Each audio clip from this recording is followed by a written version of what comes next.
And I am Yogita. I am Tia Krishna. We are from Sara Vidyalaya Manipakam.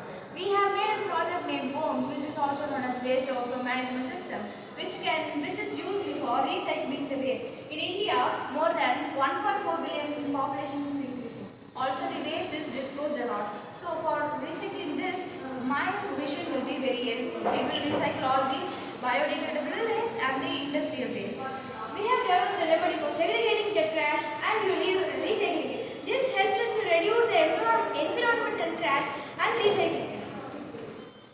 In every city, IoT-based system should be inserted.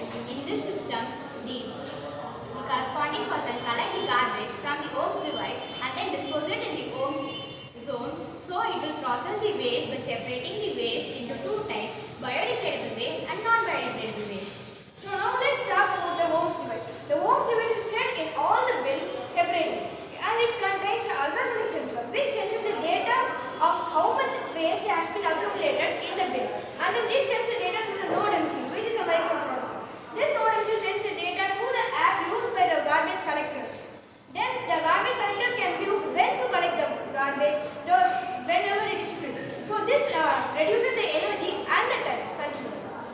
So this is our concept and diagram. In this, the garbage should be collected with our device and should be disposed in the zone. The zone will segregate the garbage sorting. So it will segregate into two types first, which is biodegradable waste and non-biodegradable waste. The biodegradable waste will be heated and processed and will be grinded and can be used as manure, or it could be sold in market